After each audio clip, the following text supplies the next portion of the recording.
ตอนการกำจัดแรงเพาะพันธุ์ยุงลายในฤดูฝน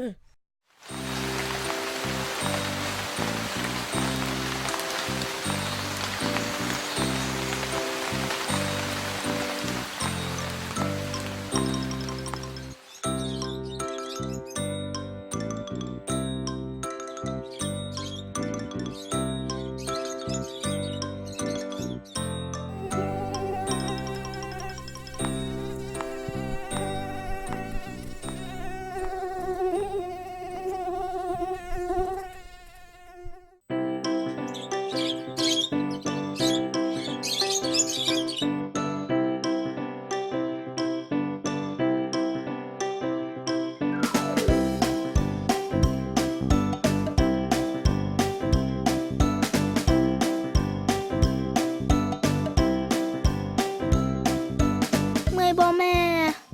เอากินน้ำก่อนเนาะ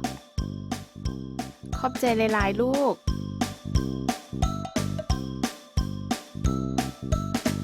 คำเอ้ยคำไปลิ้นเฮือนแก้วเก็บมะม่วงดิบจ้ำแจวกินบ่ เจ้าจักหน่อยจะนำไปเด้อช่วยแม่ดำนาก่อน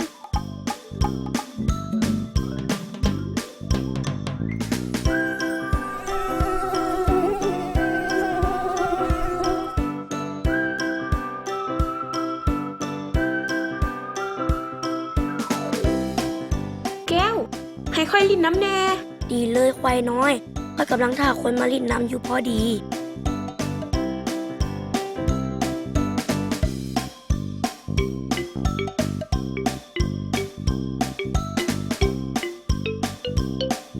ฮ่า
แก้ว เจ้าตีค่อยเห็นหยัง ค่อยบ่ได้ตีเจ้าใด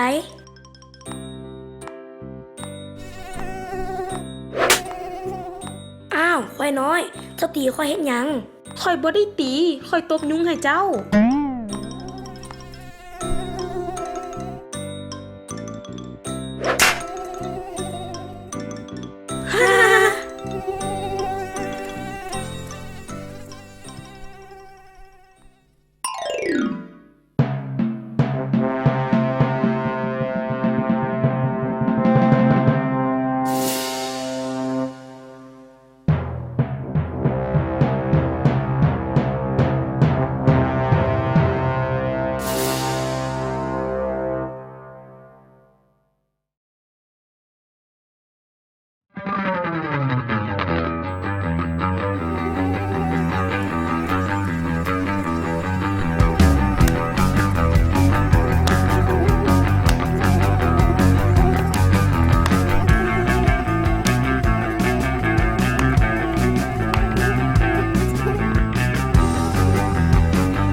คุยน้อย แม่นพวกเจ้ากำลังเฮ็ดหยัง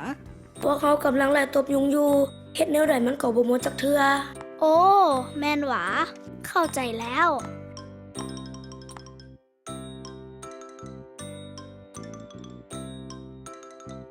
โอ้เฮ็ดแนวนี้จังไดกับบ่หมดดอก มันต้องเฮ็ดวิธีนี้มาเอ้ยสร้างสิบอก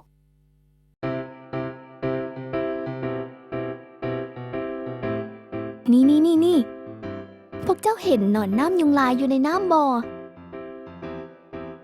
เพราะยุงจะอยู่ในบ่อนที่น้ำขัง เพื่อวางไข่ไก่เป็นหนอนน้ำแล้วก็ไก่มาเป็นยุง เวลาที่มีฝน ยุงจะมีหลาย เพราะในฤดูฝน จะมีน้ำขังหลายบอน ถ้าพวกเจ้าบ่อยากให้มียุงหลาย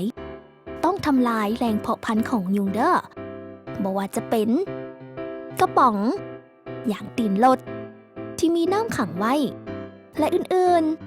ๆบ่อนใดที่มีน้ำขังเขาจะต้องเทน้ำทิ้ง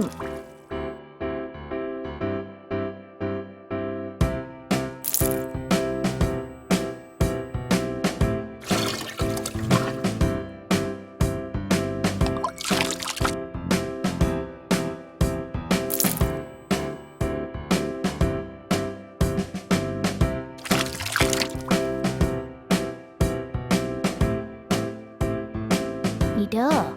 ส่วนน้ำที่เฮาจะเอาไว้ใส่นั่นเฮาก็ต้องเอาฝามาปิดไว้ เดี๋ยวบ่ให้ยุงหันมาไข่ใส่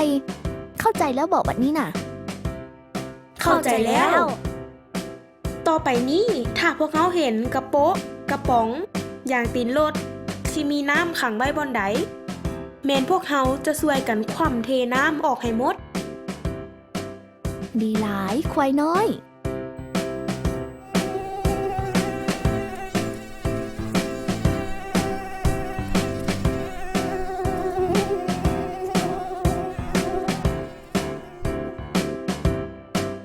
ฮ่า